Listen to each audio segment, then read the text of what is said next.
grâce non plus pour organiser ce workshop. Et des grands remerciements à toute l'équipe, que ce soit la GER, l'équipe médicale, paramédicale, 5-2-0, tout le monde a travaillé, chacun de son côté. Et je pense que tout le monde a profité. On a travaillé, mais on a profité sur le plan organisation, sur le plan scientifique, sur le plan logistique. C'est ça le plus important. Ça fait oublier la fatigue. Donc, mille merci à vous tous qui avez travaillé sur ça. Et donc, comme il a été programmé, on aura 2 temps. Le premier, c'est qu'on va revenir vers les temps forts de chaque cas, mais uniquement on va apporter le plus pour dire un peu quels sont un peu, je dirais, les aspects particuliers de cette politique, ou quels sont les messages, ou take-home-messages, ou quelque chose comme ça, qui pourraient aider un peu, c'est l'intérêt d'y revenir. Mais un peu. À un certain moment, la sphère le faisait. Le lendemain du workshop, je faisais le temps fort du. Voilà. Et on préparait toute la nuit les cartes, c'est un travail énorme, c'est ce qu'on fait. Et on les présentait même. C'est ce qu'on fait maintenant. On voudrait la semaine au Maroc, voilà, on fait la même chose, on revient sur les cas, parce que ça permet de dire est-ce que tout s'est bien passé. Et généralement, ceux qui travaillent dans une salle ne sont pas dans l'ordre, donc ils ne connaissent pas tous les cas. Donc on va revenir rapidement vers ces cas, et ensuite on écoutera Jean-Philippe sur un point. C'est bon? Donc on lance le premier cas. Alors, merci sur la Donc, le premier cas clinique, c'était un patient de 60 ans qui se présente pour de l'électroragie déficatoire et non déficatoire et chez qui un examen clinique était tout à fait normal. Et on avait réalisé une coloscopie qui avait objectivé un polylobé du côté gauche.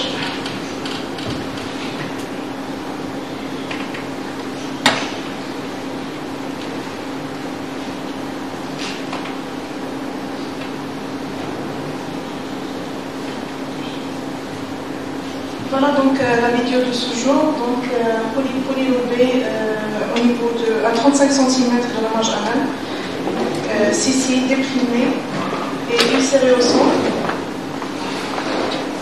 Et à la coloration NDI, on a pu classer stade Cluedo 5. Donc, comme ça a été dit par M. Ibrahimi, donc quand on fait faire une polypectomie, donc les messages ou les aspects techniques qu'il faut retenir, ils sont les mêmes, quelle que soit la localisation du poly. Mais le principe de base, c'est d'abord le positionnement, donc c'est très important. M. Sorani a beaucoup insisté sur ça, donc il faut faire le maximum pour être débouclé à 6 heures. Mais avant de le réséquer, donc une fois bien positionné, il faut le caractériser. Donc la caractérisation actuellement, c'est un temps essentiel de la polypectomie. Donc c'est révolu le temps, on faisait des biopsies, donc actuellement il faut plus faire de biopsie, sauf si il est très suspect de dégénérescence. Dans ce cas-là, on va faire des biopsies, mais sur la zone très suspecte. Sinon, à partir de cette caractérisation qui est actuellement permise grâce à la chromo-endoscopie réelle ou virtuelle, on est en mesure de prédire l'histologie de ce poly, mais également de prédire l'envahissement en profondeur, ce qui va nous permettre de dire est-ce qu'il est éligible à une résection endoscopique ou non. Donc en fonction des classifications qui existent, donc la plus connue c'est celle de Cluedo, il a été largement répété ce matin. Donc en cas de Cluedo 5, généralement Cluedo 5, 5S, c'est ça monsieur? 5N. 5I c'est quand c'est totalement désorganisé, et 5S c'est quand il y a une micro-structure vasculaire. Vous êtes intervenir fréquemment. Le micro, ça va le micro. C'est 5I, 5N. Le 5I c'est quand c'est désordonné, vous avez des vaisseaux désordonnés, des cryptes désordonnées, mais il reste un relief, il reste des vaisseaux. Et ça c'est déjà un signe d'invasion en profondeur, mais pas forcément un cancer invasif profond. Et le 5N c'est quand vous n'avez plus de relief. Vous n'avez plus de relief de crypte, vous n'avez plus de relief de vaisseau, vous avez souvent une ulcération en fait simplement, ça c'est le 5N typique, et là il ne faut surtout pas y toucher. Vous faites des biopsies, vous l'envoyez au chirurgien, parce que là vous êtes sûr que c'est un cancer avec des ganglions, c'est même pas la peine d'essayer de l'enlever. Et donc l'intérêt, le point majeur sur ce polype, c'est qu'en fait il était obstructif, très gros, Et le message qu'on peut faire passer, c'est qu'un polype, avant de l'enlever, il faut être sûr d'avoir vu toutes les faces. D'être sûr qu'il n'y a pas derrière, sur les côtés, en rétrovision, un endroit. Et je vois souvent Mathieu Pioche et Jérôme Lénory chez moi, avant de faire une dissection, ils font complètement le tour du polype, ils se mettent en rétrovision, et parfois ils te retrouvent en rétrovision dans un coin difficile, une toute petite zone, 5N, et ils disent ok, on arrête. C'est pas la peine de faire la dissection.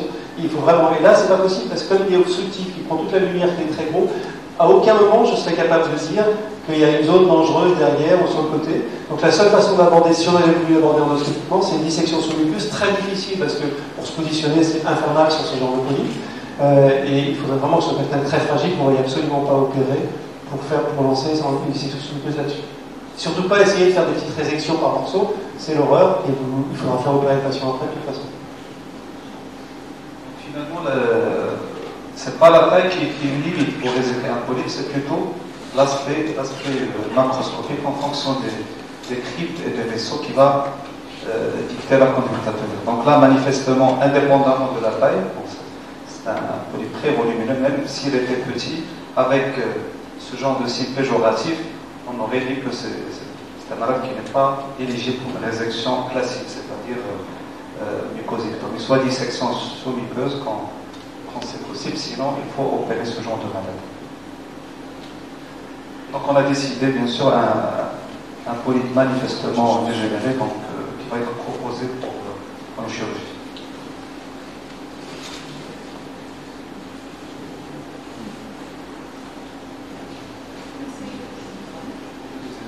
Donc effectivement on a gardé la malade pour faire le bilan d'extension et proposer la patiente pour une chirurgie. Donc pour le deuxième...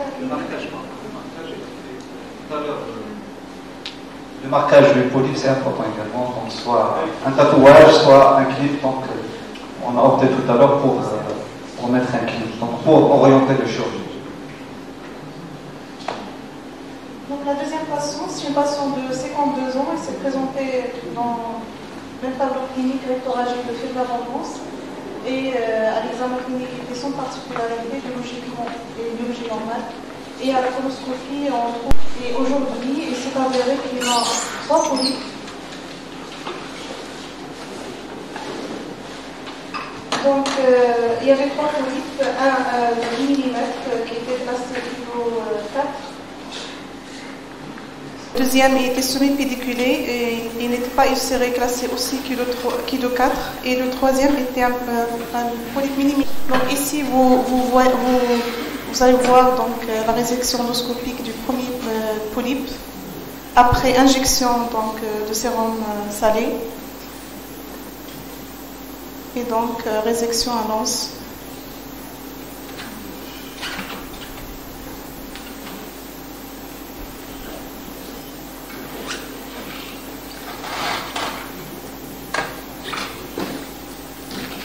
On n'a pas pu enregistrer la résection des 2 autres polypes, malheureusement. Mais le temps essentiel, comme vous l'avez bien dit, c'est de savoir bien caractériser les polypes, bien les étudier avant de décider sur la résection endoscopique. Donc toujours prendre son temps, donc il ne faut pas se précipiter, il ne faut jamais se précipiter pour aller réséquer ce polype. Donc le positionnement très important si on n'est pas à l'aise. Donc si on est débouclé, donc toujours, donc je pense que c'est le temps capital, c'est le positionnement du polype, d'accord. Ensuite, en fonction de l'aspect du polype, en fonction du pari, on décidera si on va injecter ou non. Donc l'injection également, c'est un temps essentiel. Et la technique d'injection également. Donc, parce que des fois on se dit si on a mal injecté, on n'aura pas le signe de soulèvement. Donc l'injection, c'est un point très essentiel. Donc il faut connaître cette technique. Ça dépend de la localisation. Donc l'idéal, c'est de commencer du côté oral, c'est-à-dire en amont de la lésion, essayer de basculer la lésion vers soi et la soulever au maximum pour, au moment de la préhension, essayer de prendre une bonne marge afin d'avoir une bonne résection R0, en quelque sorte.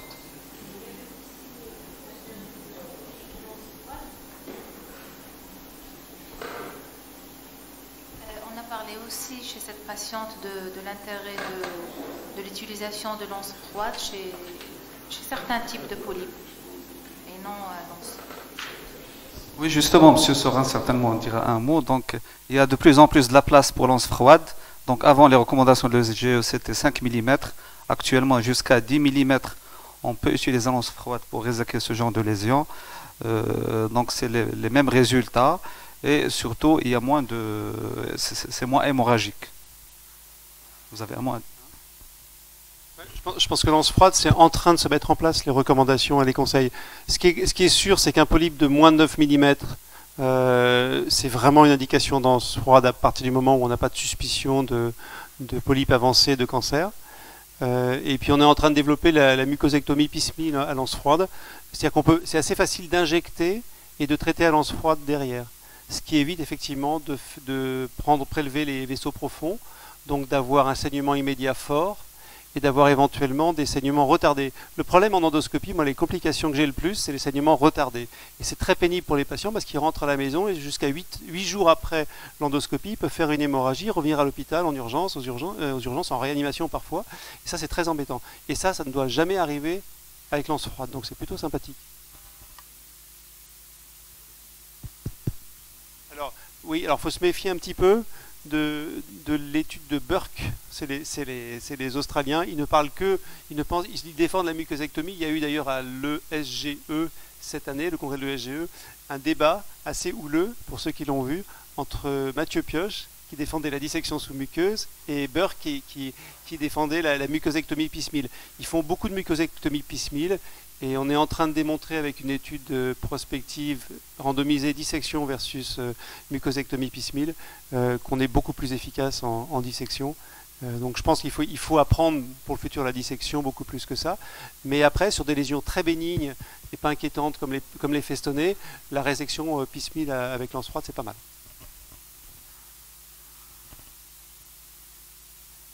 Et bien sûr, donc on a parlé également, donc il faut pratiquement bannir la résection à la pince à biopsie, sauf situation vraiment d'extrême difficulté, un très petit polype, donc parce qu'on est obligé de faire des passages répétés avec un risque de laisser des résidus adénomateux. Donc le cas suivant.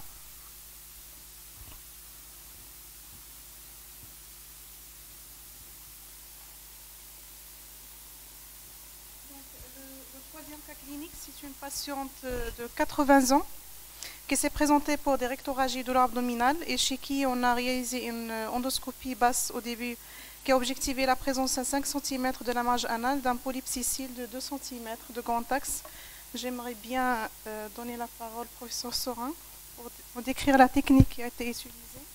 On va peut-être montrer le film d'abord, non ?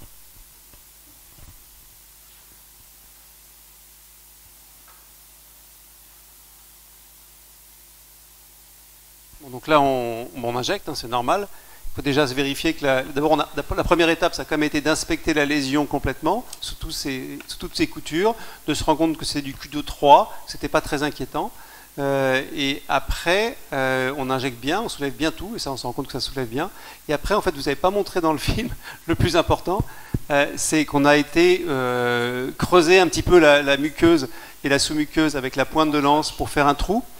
Et on met l'anse dans ce trou, le point de lance dans ce trou, ce qu'on appelle l'ancrage. Et ça permet de réséquer des lésions jusqu'à 2,5 cm, ou même peut-être 3 cm, en une seule pièce par une technique de mucosectomie. Alors plus c'est gros, plus il y a un risque de perforation quand même en mucosectomie. Alors là je ne suis pas fier du tout du résultat, parce que il faut être très modeste.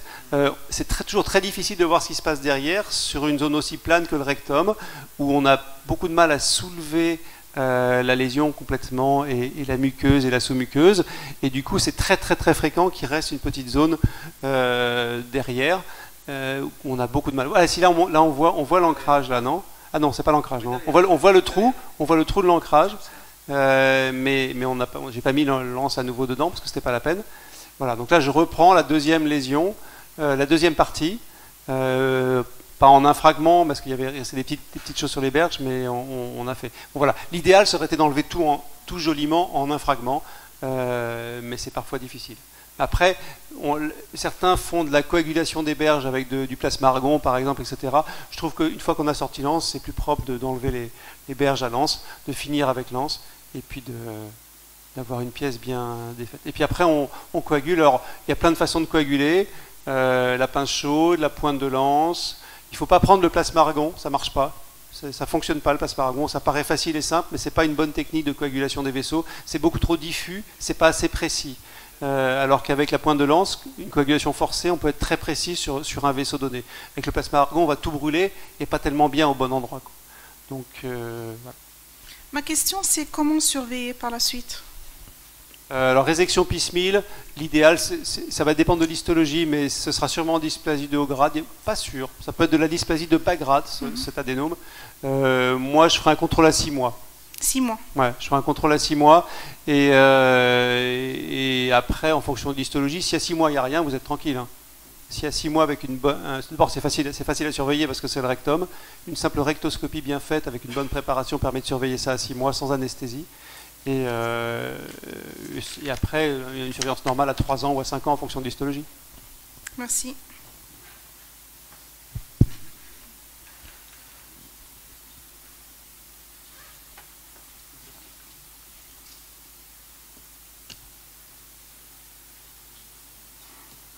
Donc, le dernier cas qu'on aimerait bien présenter, c'est un homme de 65 ans, diabétique hypertendu, et qu'on a admis pour polypectomie suite donc à une coloscopie qui a objectivé la présence d'un gros polype polylobé à 30 cm de la marge anale qui mesure 4 cm avec un large pédicule, et un deuxième polype pédiculé à 45 cm qui faisait 15 mm.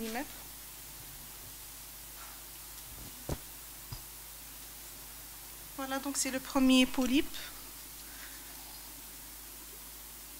Donc c'est l'étape d'injection. Puis la résection à l'anse.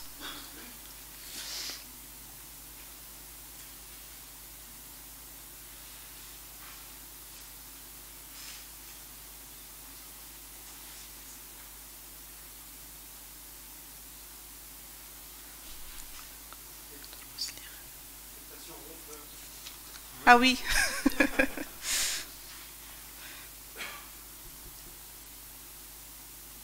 Et puis, il y avait le deuxième polype qui était pédiculé, un peu plus grand. Et le troisième, petit, tout à côté.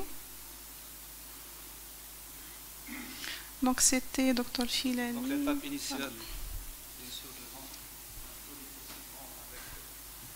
un large pédicule. Donc, l'étape essentielle, c'est de prévenir le saignement, parce qu'on est sûr, devant ce genre de polype, quand on va les réséquer, donc on aura juste après un saignement. Donc en principe, il y a deux méthodes. Soit la méthode mécanique, on met soit une enveloppe qui est difficile à manier, généralement elle est très souple, soit on peut mettre des clips. Le problème avec les clips, quand on met un clip, donc ça, au moment de la résection, on risque de le toucher avec diffusion du courant.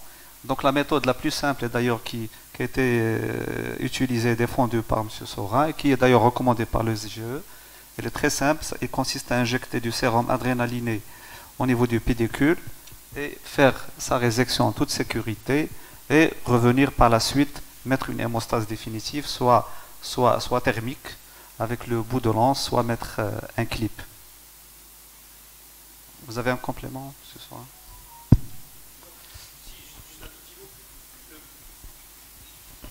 Quoi qu'on fasse, sur les très gros polypes comme ça, quoi qu'on fasse pour faire de la prévention du saignement, il faut être capable, il faut avoir une équipe qui est entraînée à arrêter un saignement après.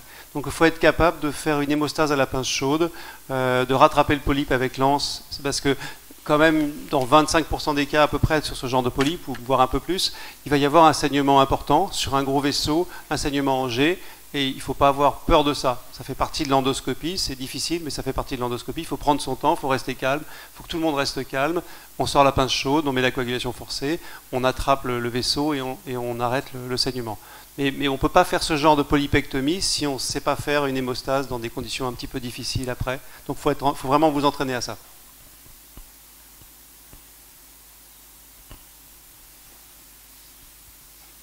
Merci. Donc, on a d'autres cas cliniques, mais je pense qu'on s'arrête là. Merci beaucoup, professeur Sorin. C'était un plaisir de travailler avec vous aujourd'hui. Merci beaucoup.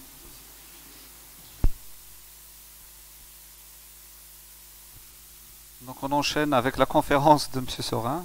Donc à vous la parole.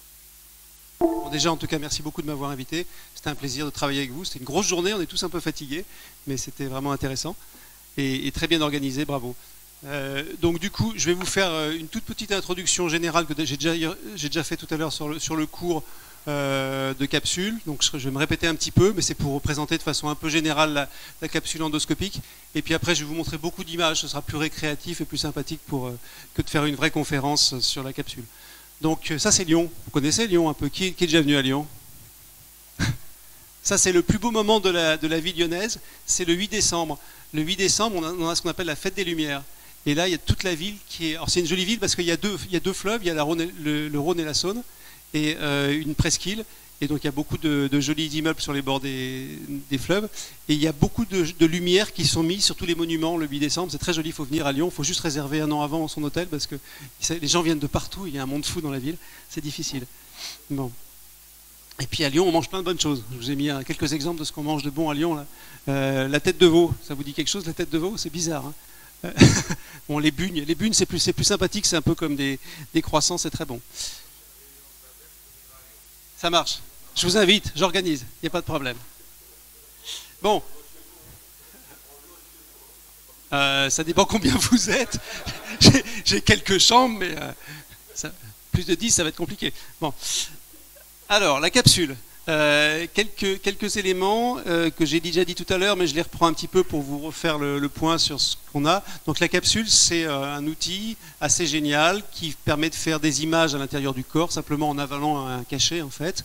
Un cachet très facile à avaler en général pour quasiment tout le monde, qui fait un film qui dure en moyenne 4h30 de l'intestin grêle. Ça fait aussi un film de l'œsophage, de l'estomac, et ça peut faire aussi un film du côlon maintenant, ça commence à se développer. Le film d'intestin grêle, c'est 70 à 100 000 images, c'est un très très long film, qui se lit en moyenne en 20-30 minutes. 1 heure quand on n'a pas l'habitude, quand on débute, et puis 20 minutes quand on en a fait 500 ou 1000, comme moi j'ai dû lire à peu près ça en capsule, donc ça va quand même beaucoup plus vite. Le système envoie des ondes radio, la plupart des systèmes envoient des ondes radio à un récepteur qui est sur le corps. Et après, on prend le récepteur et on télécharge le film.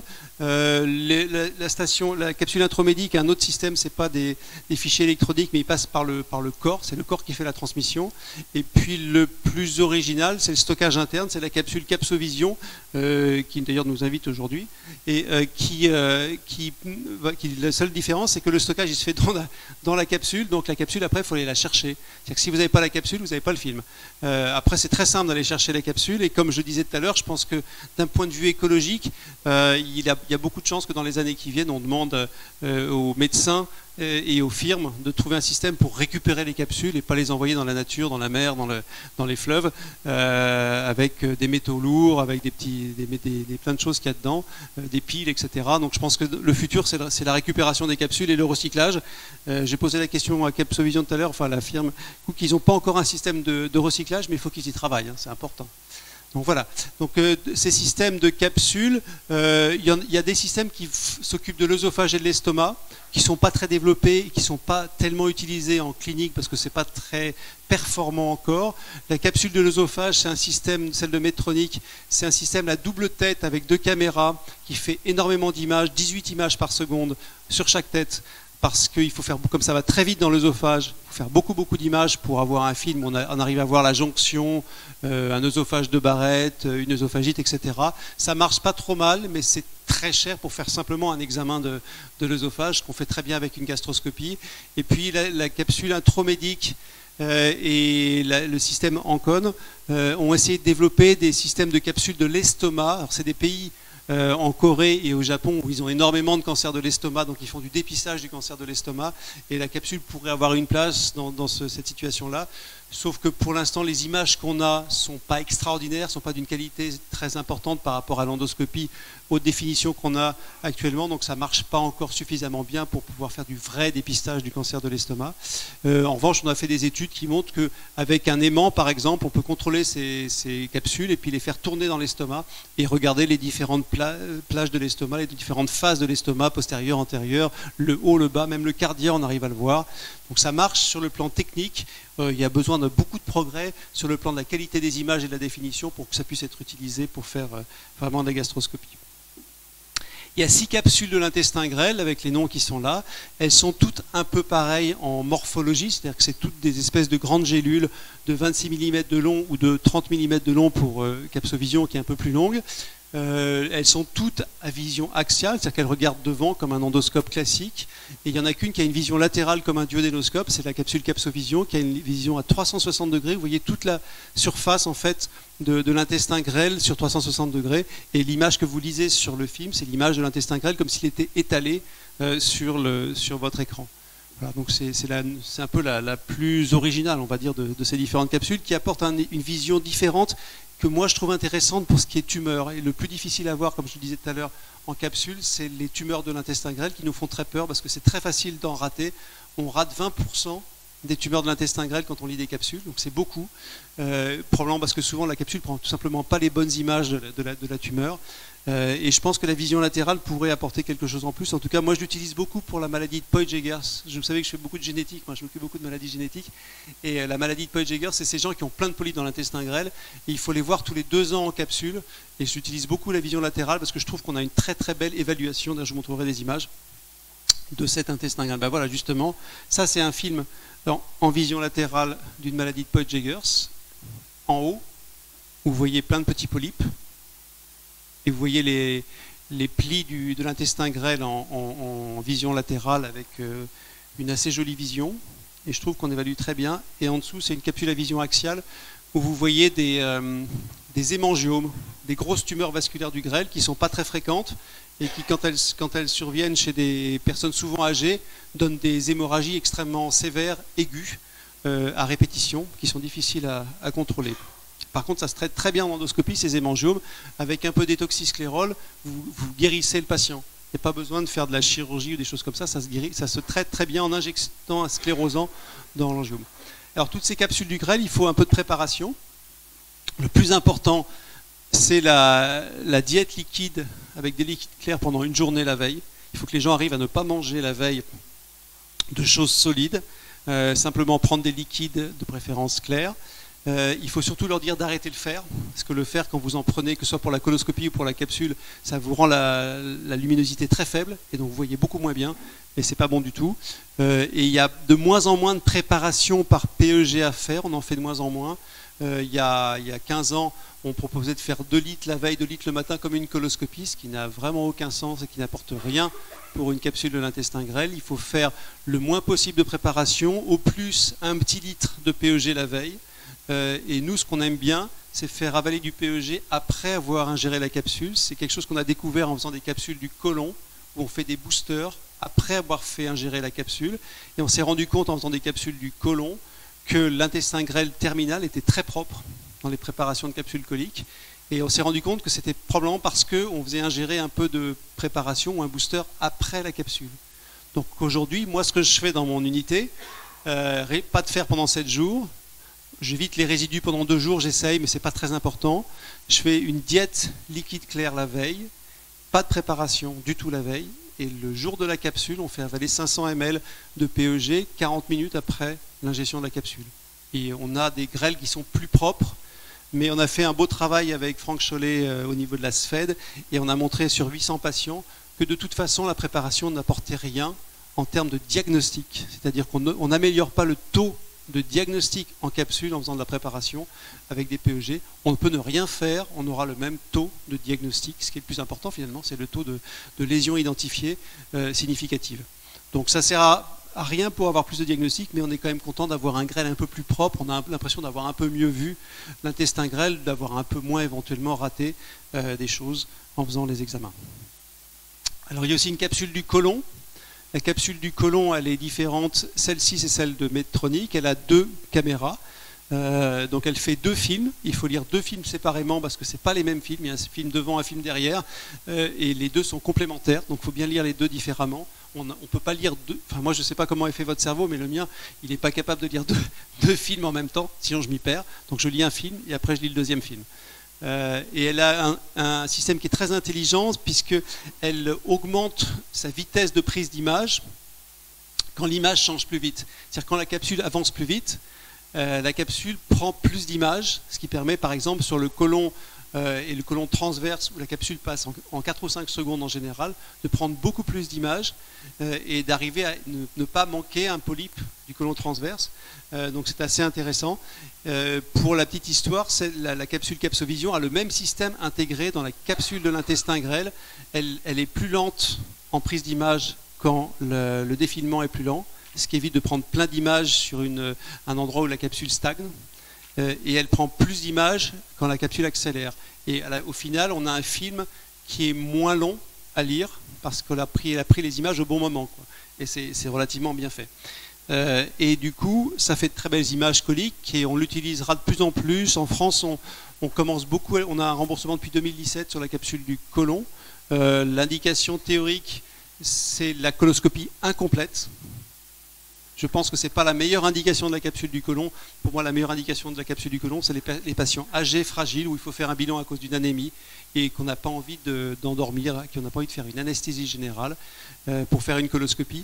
Et on en fait de plus en plus chez nous dans l'unité, chez des gens fragiles. Et les anesthésistes ont bien compris le système. Ils viennent nous dire Docteur Sorin, ce serait pas mal, ce patient il est vraiment très fragile, vous ne voulez pas lui faire plutôt une coloscopie, une capsule colique plutôt qu'une coloscopie. Et je pense que c'est ce qu'on fera le plus en plus dans le futur pour faire ces bilans. Et puis il y a la capsule du côlon, c'est aussi la capsule Capsovision qui est en train de développer une capsule. Alors là, ça fait des images en vision latérale, on voit des polypes. Alors les préparations ne sont pas excellentes et pour l'instant ce n'est pas des cas patients, c'est des cas de volontaires sains de la firme qui ont accepté d'avaler la capsule du côlon et de se préparer, mais on voit déjà des polypes.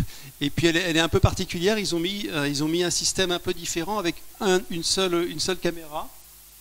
Ah, on ne voit pas avec ça, il faut que je montre avec le... Ça marche ça? Donc, oui. Il y a une seule caméra, enfin il y a 4 caméras comme d'habitude à 360 degrés, mais elles sont devant et derrière ils ont mis un espèce de ralentisseur, stabilisateur qui se gonfle dans l'intestin grêle en absorbant un peu les liquides digestifs et qui permet d'avoir une capsule qui ne va pas faire le yo-yo sans arrêt dans le côlon et qui va être un peu droite et qui va voir un peu les images régulièrement. Et c'est pas mal comme capsule. Après, il faut qu'on l'évalue et on va faire les premières études avec cette nouvelle capsule colique. Je pense qu'on va commencer en 2020 à faire ça. Donc voilà. Et la capsule du côlon, le seul problème, c'est que on a vu ce matin que c'était pas top les préparations et que quand elles sont pas top, on a du mal à bien voir, on a du mal à bien traiter les gens. La capsule du côlon, ça n'a pas pour but de faire des traitements, mais ça a pour but de voir. Et quand la préparation est mauvaise, bah, vous voyez rien du tout et vous pouvez pas laver, vous pouvez pas aspirer, vous pouvez rien faire.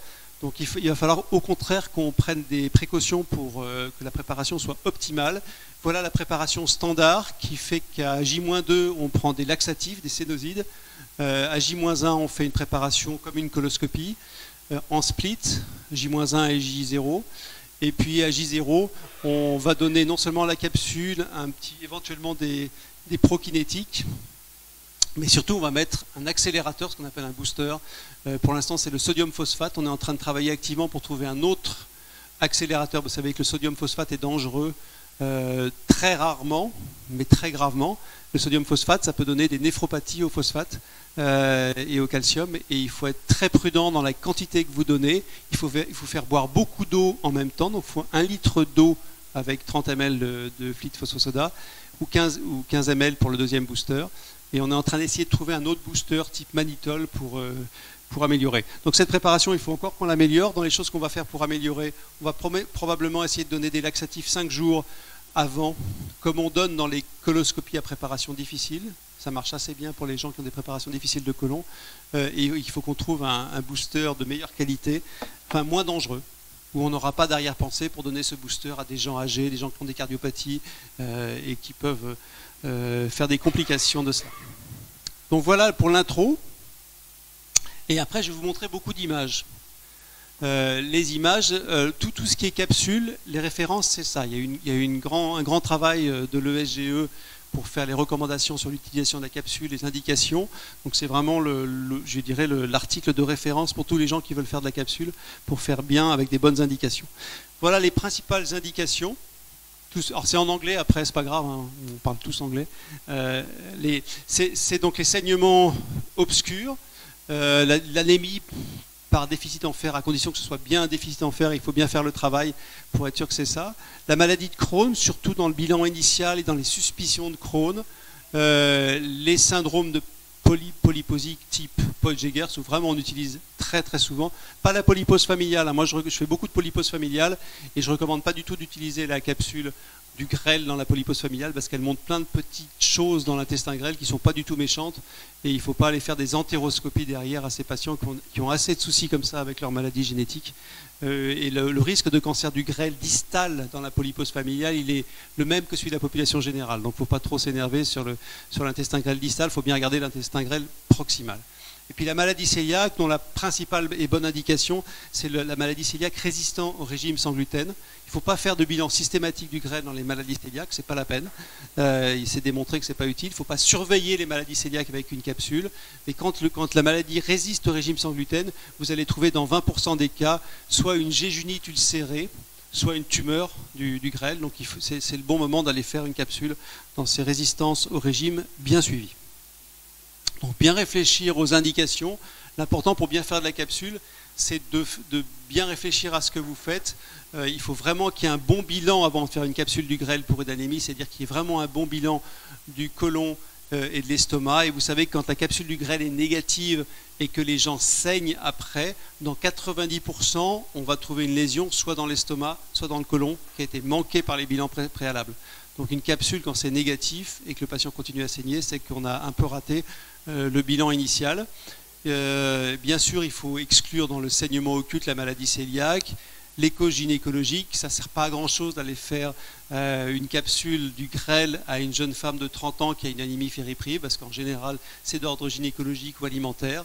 Et ce n'est pas la peine de lui faire des bilans en plus. On risque de trouver des enjeux dysplasiques qui ne servent à rien et qu'on risque d'aller traiter pour rien. Donc c'est surtout pas ce qu'il faut faire.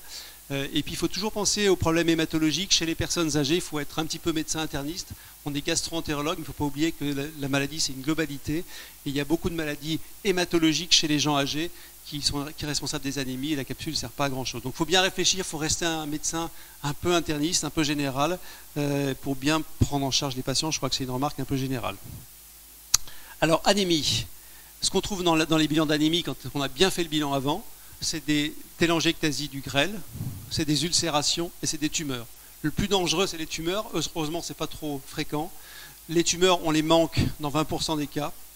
Les enjeux dysplasie, on a 95% ou 97% de sensibilité avec la capsule. C'est très facile à reconnaître, très facile à identifier.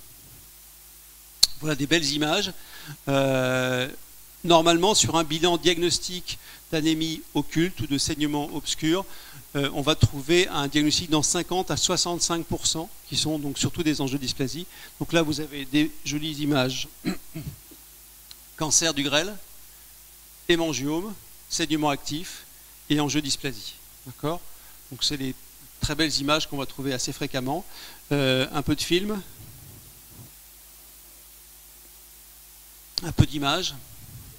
Tout à l'heure, je vous ferai un quiz, rapidement. Donc ça, c'est... Bon, ça va, vous avez vu ce que c'était? Vous l'avez tous vu? Une petite enjeu dysplasie très jolie du grêle. Alors là, il y en avait une. Et là, regardez. Là, il y en a un peu plus quand même. Hein. C'est l'intestin grêle avec plein d'enjeux dysplasie, c'est quoi? Quand vous avez 50 enjeux dysplasie dans l'intestin grêle, c'est quoi? Randiosler, bravo. Très bien. Là, regardez bien, c'est la vision latérale. C'est un peu différent. Vous avez vu? Ça va un peu vite, hein? Je vous le remets. On le voit au début. On le revoit un peu sur la fin. Bon, c'est une enjeu dysplasie, pareil, hein, ça se voit très bien. En vision latérale comme en vision directe, c'est simple. Ça, je vous ai déjà montré tout à l'heure. Des hémangiomes. Ça, on n'en voit quasiment jamais au niveau du côlon ou de l'estomac. Hein. C'est des tumeurs vasculaires, c'est vraiment très souvent dans le grêle. Les rares qu'on voit, c'est dans l'intestin grêle.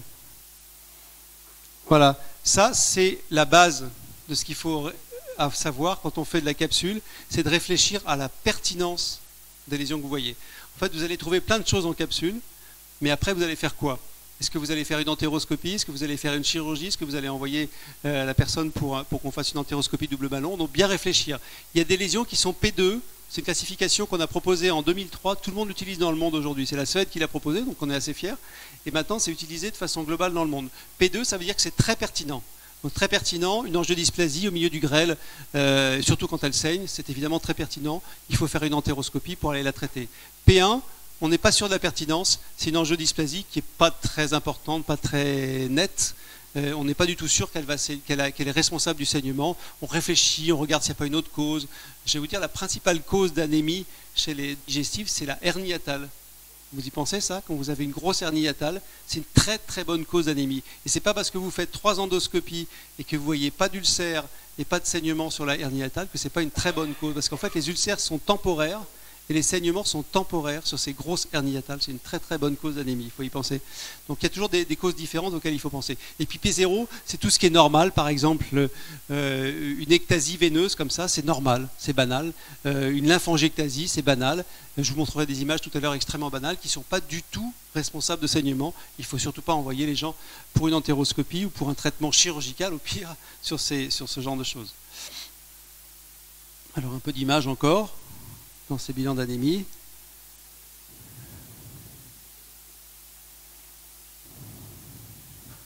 Mon bilan d'anémie dans une maladie de Lynch. Et là, vous avez vu un gros polype adénomateux, heureusement dysplasie de bas grade, du grêle. On continue.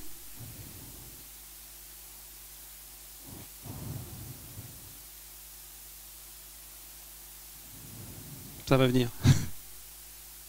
Vous avez vu quelque chose? Qu'est-ce que vous avez vu? Je vous le repasse? Ouais, c'est une ulcération. C'est une maladie de Lynch, diagnostic systématique. On fait un peu systématiquement le bilan par capsule tous les 3-4 ans à partir de 35 ans dans les maladies de Lynch. Et on a sauvé la vie de quelques patients comme ça. Aucun symptôme. Et là, vous avez un cancer. Vous avez vu le cancer? Il est difficile à voir. Hein. Il faut bien ouvrir les yeux parce que les images, vous n'en avez pas beaucoup. C'est pas très clair, c'est pas très caractéristique, c'est pas la grosse sténose tumorale qu'on a l'habitude de voir en endoscopie. Mais là, on voit quand même bien, vous avez vu le 5N dont je vous parlais tout à l'heure, ulcération, sans vaisseau, sans rien. Ça c'est du cancer. Et c'est du cancer totalement asymptomatique dans certains patients avec une maladie de Lynch. Et vous opérez le patient, vous lui sauvez la vie. C'est quand même pas mal de faire ça. Toujours bilan d'anémie. Alors celui qui trouve, là, je lui paye une bière ce soir.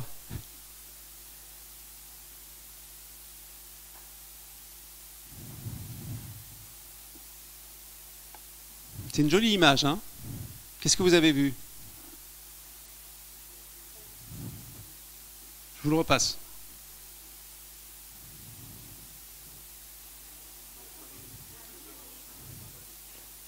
On a vu un petit polype, mais surtout un peu de sang, non? Vous n'avez pas vu? Il y avait un peu de sang. Et ça, c'est quoi? C'est une muqueuse qui n'est pas très normale, ça. Alors, vous avez 3 éléments dans ce film. Je vous le repasse. Élément 1, un saignement. Élément 2, une ulcération, qu'on voit très bien là, et qu'on voit après, là aussi. Élément 3, une muqueuse anormale dans l'intestin grêle. Je vous aide, la muqueuse anormale, ça ressemble à de la muqueuse gastrique.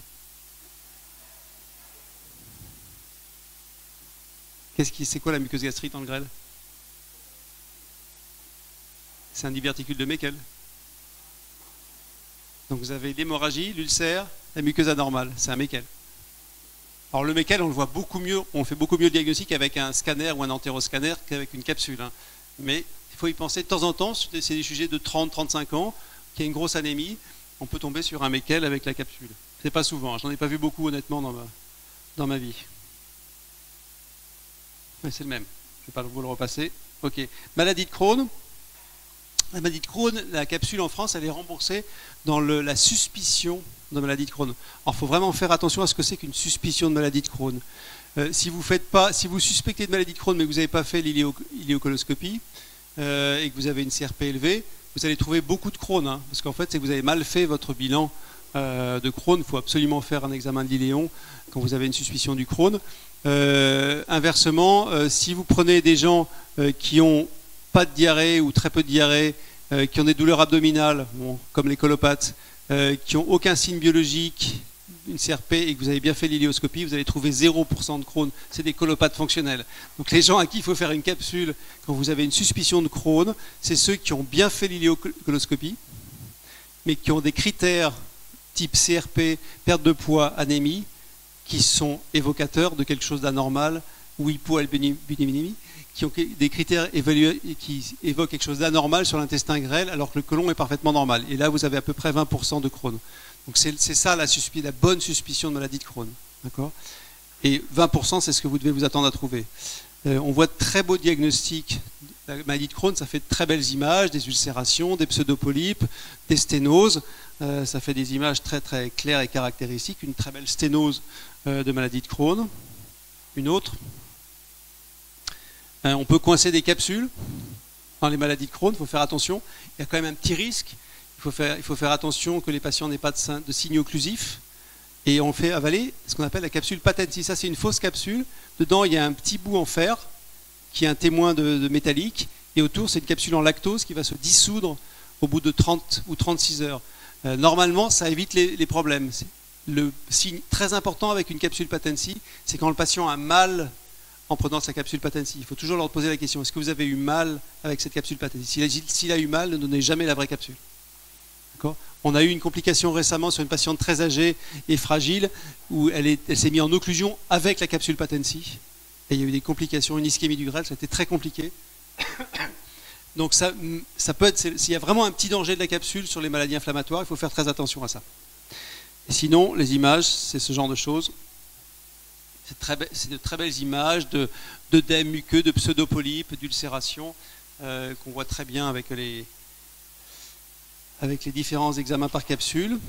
La maladie cœliaque, je vous ai dit, on voit très bien ce qu'on appelle le scalloping. On voit très bien les fissurations, on voit très bien les muqueuses pavimenteuses. Autre image de maladie cœliaque en vision latérale.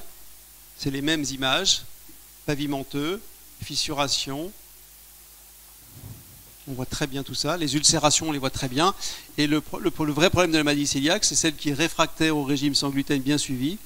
Donc la muqueuse, la maladie cœliaque normale, les images sont caractéristiques, mais la capsule n'a pas un grand intérêt parce qu'en général, c'est la gastroscopie qui fait le diagnostic, c'est les biopsies qui font le diagnostic, même si on voit de très belles images.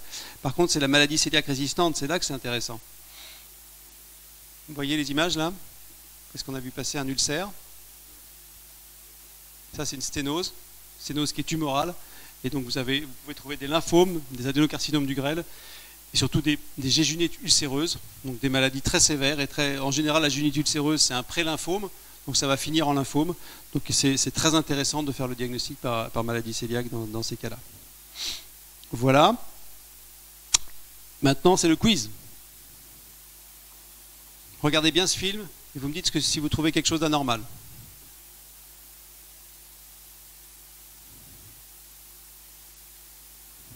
Vous avez vu quelque chose d'anormal?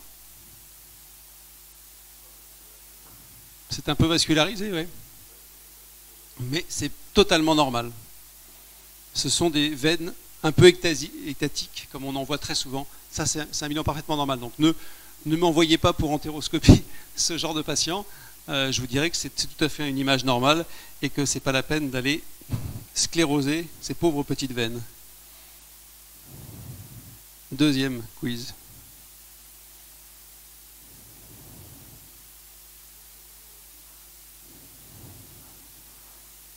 Qu'est-ce que c'est?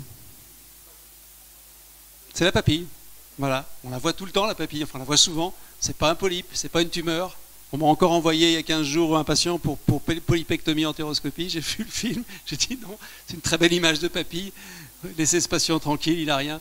Voilà, malheureusement, il faut un petit peu d'habitude. Mais là, vous voyez, vous l'avez reconnu tout de suite, la papille. Piège classique, autre piège classique de la capsule. Il y a des bulles.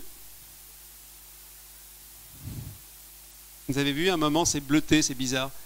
On a l'impression qu'il y a un corps étranger. Vous voyez?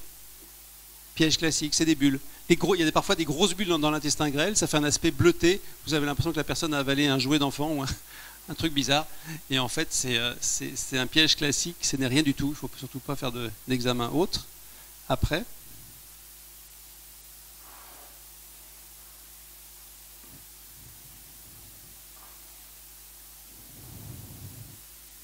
Ça, vous reconnaissez? On l'a déjà vu. Hein? Polype adénomateux. Un long polype adénomateux pédiculé bizarre de l'intestin grêle. C'est très rare, mais ça existe.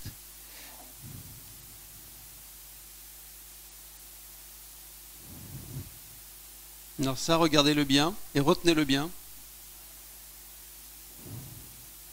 Ça vous dit quelque chose?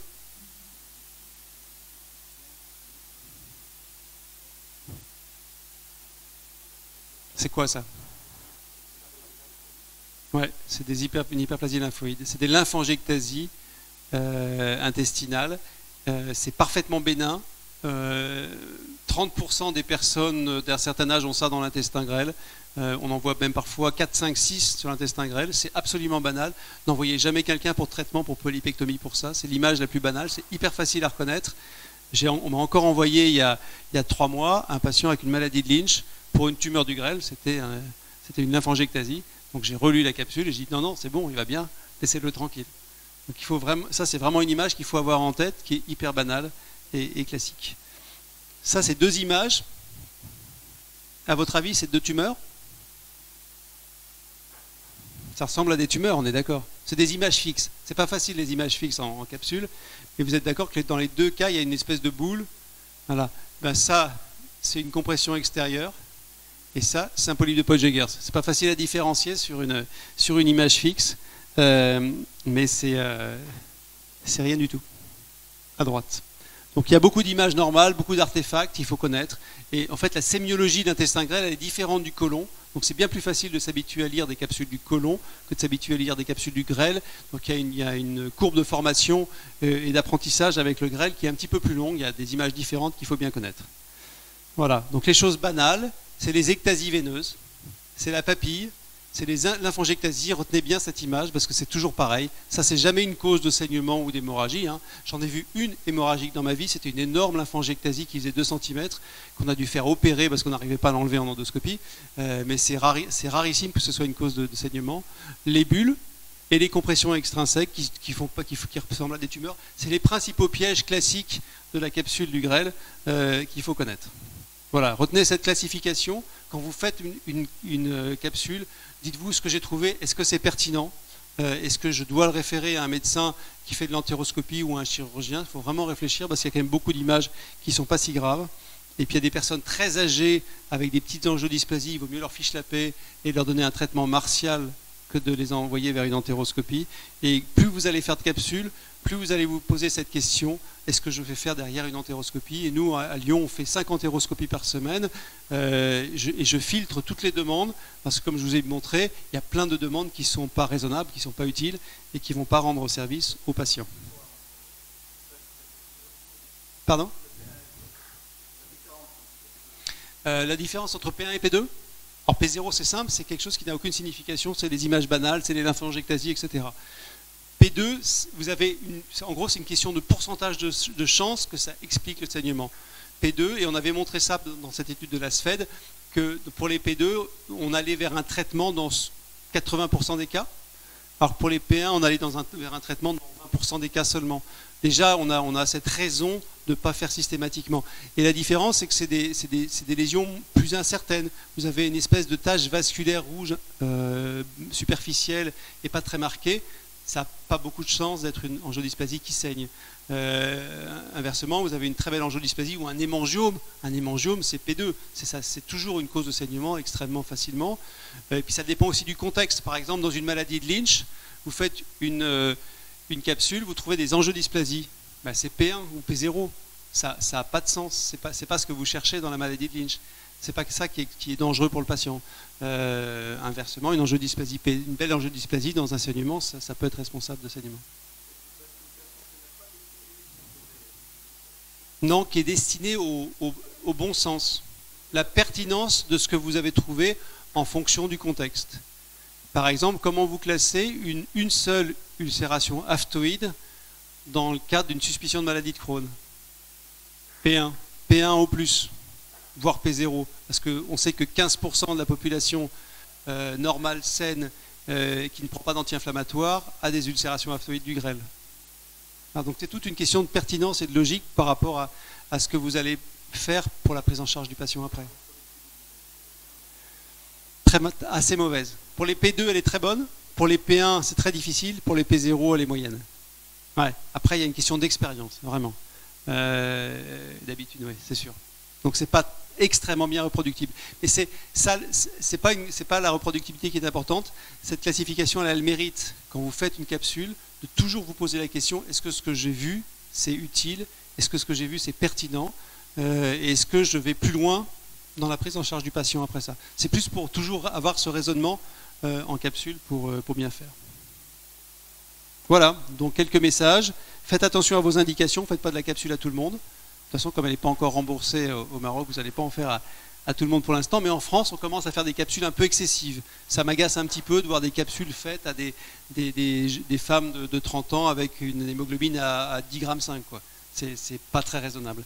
Retenez que c'est un examen qui a une très grande sensibilité. Si la capsule est négative, c'est que probablement vous n'avez pas grand-chose dans l'intestin grêle. Elle a une valeur prédictive négative très élevée. Et puis réfléchissez toujours, est-ce que ce que j'ai trouvé c'est pertinent, relevant, on dit en anglais, pour mon patient. Voilà, j'ai fini. On va pouvoir se reposer un petit peu.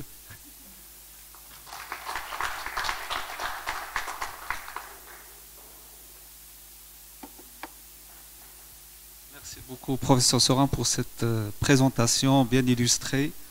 Est-ce qu'il y a des questions? Madame Hakim. Merci, professeur Sorin. J'ai deux questions, s'il vous plaît, concernant la vidéocapsule. La première, c'est le scanner qu'on doit réaliser normalement avant de demander la vidéocapsule, parce qu'on avait un cas, professeur Paris, d'une patiente qu'on bilantait pour anémie et fibrocolon normal, scanner normal. Et lorsqu'on a fait donc, la vidéocapsule, on avait donc, des lésions, des ulcérations en faveur d'une maladie de Crohn, avec une impaction en amont d'une sténose. Donc cette sténose n'a pas été diagnostiquée sur le scanner. Et on s'est demandé, est-ce qu'il fallait demander un scanner ou bien un entéroscanner? En fait, c'est le piège total. Ça m'est arrivé aussi une fois dans mon expérience. Un patient jeune, 22 ans, un méléna et une anémie. Et on a fait la capsule, on a très bonne indication de méléna et d'anémie. C'était un gros, ça s'est impacté, occlusion, chirurgie, dans les carbonates. C'est ce qu'on veut absolument éviter, sauf que c'est hyper rare, heureusement.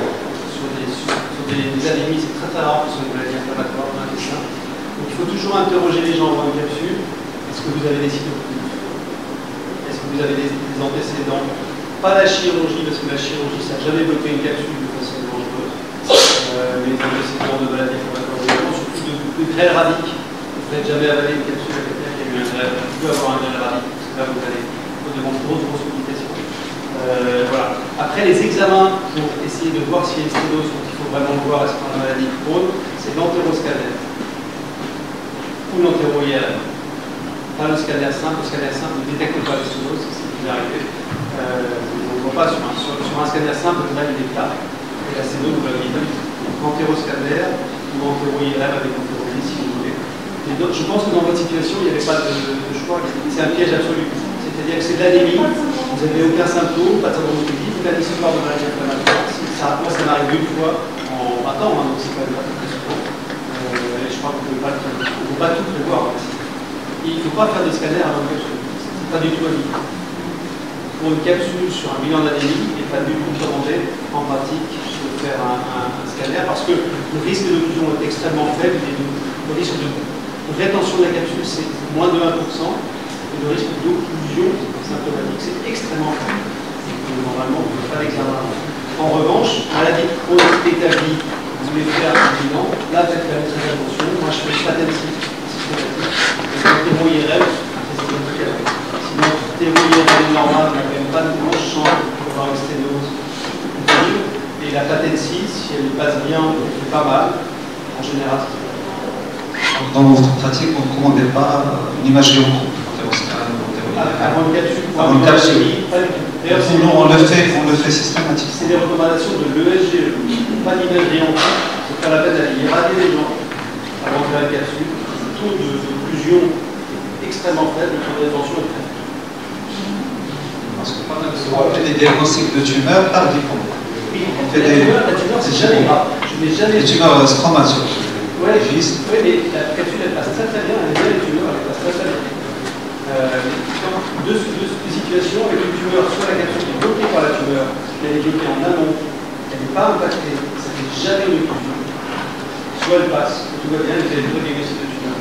Et les seules obstructions sur tumeur qui ont été décrites, il y a un cas ou deux, c'est sur tumeur desmoïde dans la polypose familiale. C'est la raison de plus qu'on ne parle pas de capsule dans la polypose familiale. Les tumeurs desmoïdes, c'est comme une maladie qui chronique, c'est une espèce d'infiltration de la paroi très serrée, très fibreuse, et ça peut faire une occlusion. Donc si les tumeurs carcinoïdes, ça peut faire une infiltration inflammatoire fibrosante de la paroi nouvelle, peut créer une obstruction sur la capsule. On ne fait plus le capsule dans les bilans de tumeurs endocriniennes, c'est le clair opératoire qui permet de repérer les différents tumeurs endocriniennes. Proposer avec le capsule la gastroscopie, la coloscopie, on l'a fait qu'une seule fois. Toujours le problème. Quand on vous endresse quelqu'un pour une vidéocapsule, vous ne pouvez pas demander à la personne de refaire une coloscopie. Vous regardez bien si ça a été fait correctement, si la préparation est correcte. J'ai envie de dire, si vous voyez sur les comptes rendus que la coloscopie c'est un Boston 4, il faut faire la coloscopie. Parce que vous avez beaucoup plus de chances de trouver un gros polype, du côlon, l'enjeu d'espèce de check-up qui est relativement important. La gastroscopie, en moins une deuxième. Je pense que ce serait effectivement probablement raisonnable. C'est difficile de demander ça. C'est pas comment vous fonctionnez avec vos correspondants, mais nous, comme on demande une capsule, c'est bien normal.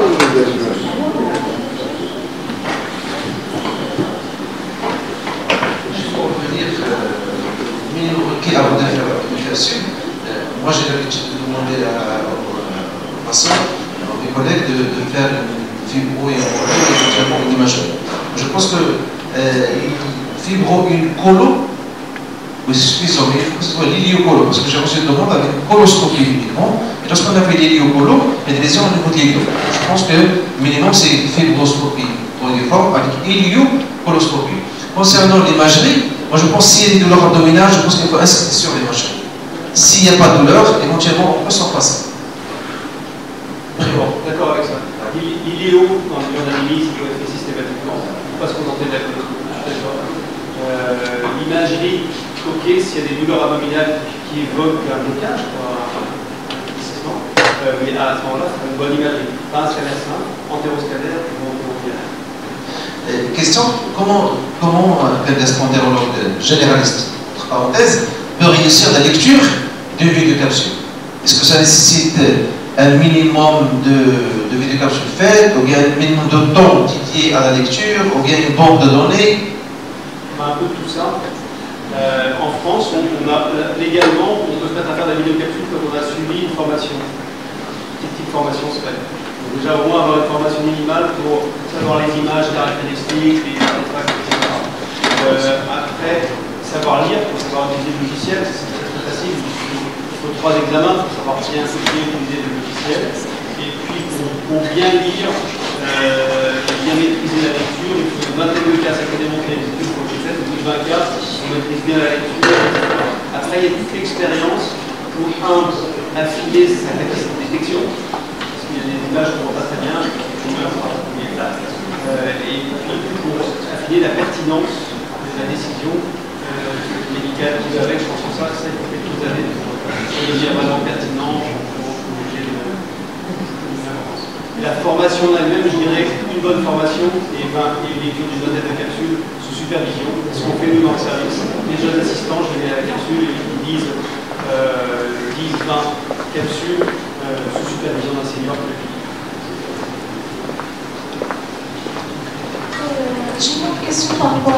cardiaque résistant.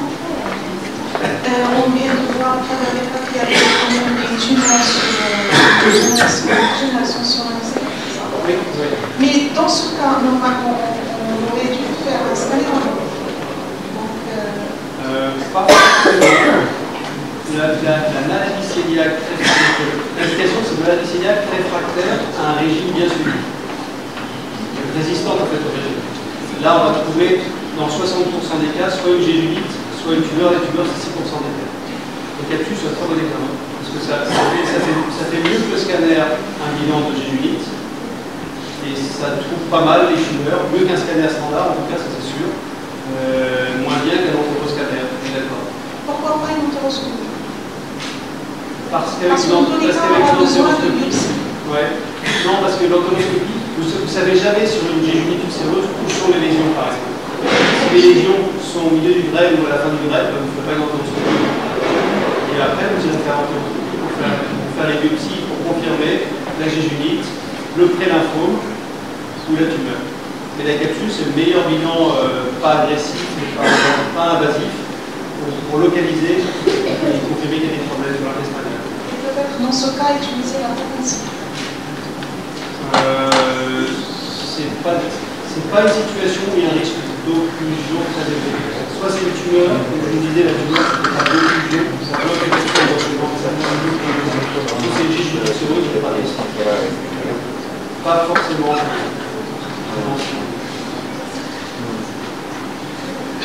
S'il vous plaît, quand une patiente qui présente une maladie cœliaque résistante, une entéro-IRM qui est-ce qu'elle élimine les complications comme la géjunite ulcéreuse? Est-ce qu'il faut quand même faire une occulté de la géjunite? Je pense que dans cette indication, les ulcérations du greffe, vous ne les voyez pas sur l'entéro-IRM, c'est pas très inflammatoire. Et les tumeurs, l'entéro-IRM, je pense que ce n'est pas un examen sensible à 100%, loin de là. Autant faire un bon bilan initial.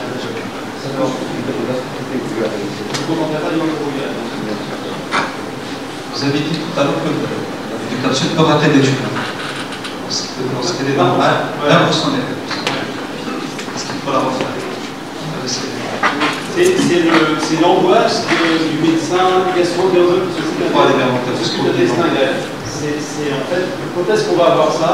On va avoir ça chez les patients où vous avez une capsule négative et puis vous avez des signes d'alarme, vous avez une anémie efficace, vous avez une altération d'état général. Malheureusement, on va essayer d'arriver un peu tard sur le piment du greffe. Mais on peut, dans ces cas-là, quand j'ai un doute, une anémie, etc., je vais plutôt à l'entéroscanner pour me rassurer sur l'absence de fusion. Je sens que c'est quelque chose qui va bien.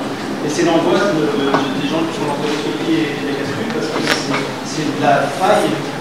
Vous n'avez pas beaucoup, ça c'est vraiment la faille de la capsule.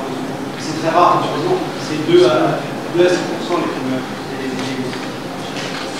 Concernant l'entéroscopie, donc généralement quand on fait une capsule, généralement il y a derrière un geste artificiel, en l'occurrence l'entéroscopie. On peut imaginer l'amélioration technologique pour affiner un peu plus le diagnostic topographique au niveau de l'intestin. Ah oui, ça c'est un problème majeur. On ne sait jamais bien. Non, on n'a pas de système de localisation. Et moi je connais bien les firmes de capsules parce que je bosse bien avec eux.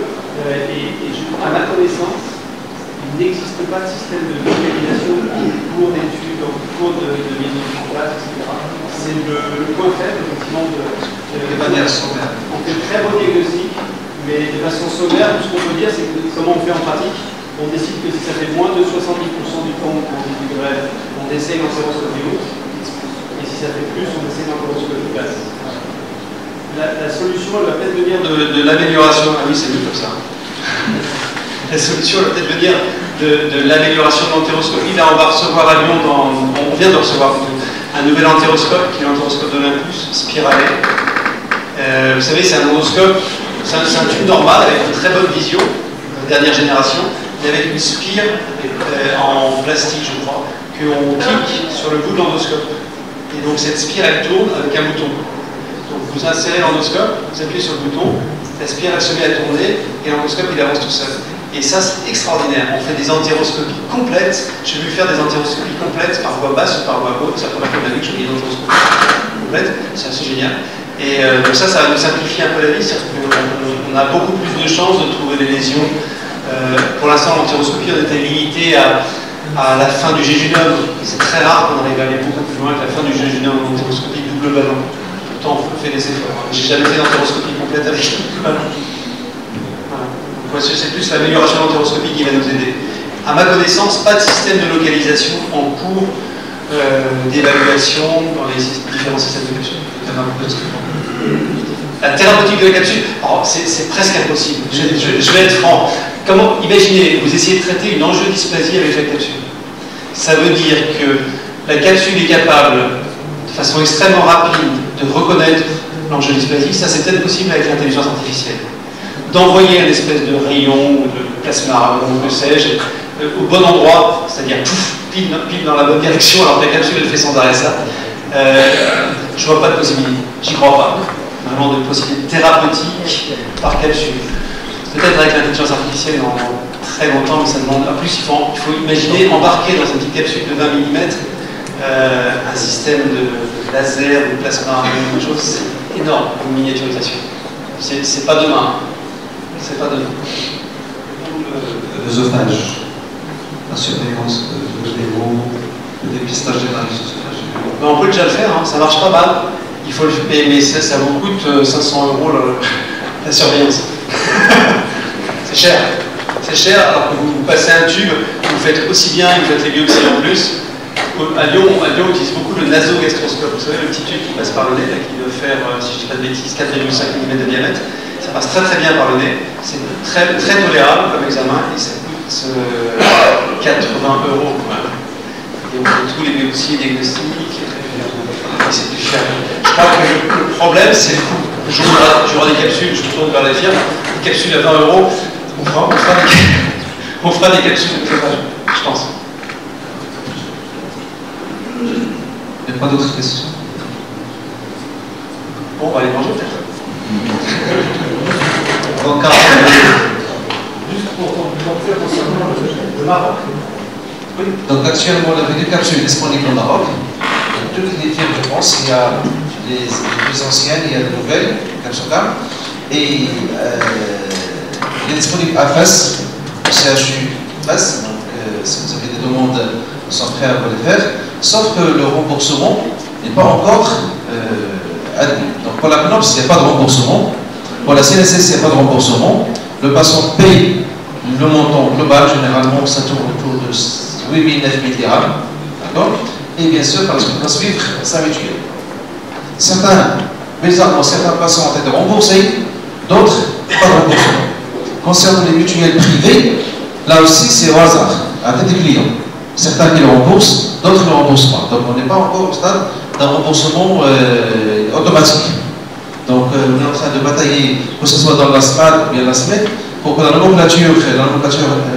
nomenclature tarification inclue la vidéocapsule pour qu'elle soit incluse dans le panier de remboursement. Je pense que dans ce cas-là, les indications seront plus larges et on fera de plus en plus de vidéocapsules et on sera plus à l'aise avec les patients. Donc, c'était des points à éclaircir, parce que je pense en France, il est remboursé, je pense. Il est remboursé, mais pas pour toutes les indications. Donc, au Maroc, on doit batailler ensemble à ce que cette vidéocapsule soit incluse dans le panier de remboursement pour que les indications soient plus larges. Et pour terminer, AFAS, il est déjà disponible et on vous envoie un mail pour vous annoncer ça. Donc, si vous avez des patients, n'hésitez pas à nous contacter. C'est vrai qu'en France, le remboursement, ça fait exploser les indications de capsule. C'est une vraie phrase. En fait, c'est un très bon examen, très utile. Si on ne l'utilise pas, c'est que c'est cher. Donc, s'il n'y a pas d'autres questions, on arrive à la fin de la journée. Donc, on remercie vivement M. Sorin qui était très patient avec nous tout au long de cette journée. Et on dit votre connaissance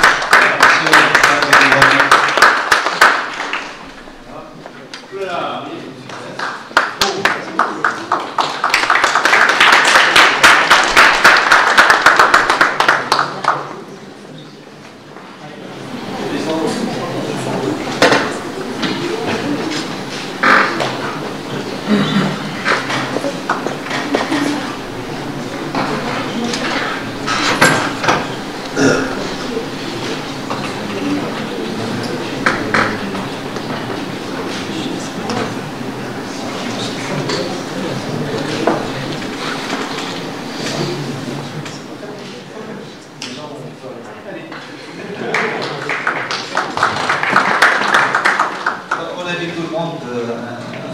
un cocktail dînatoire qui sera servi sur place.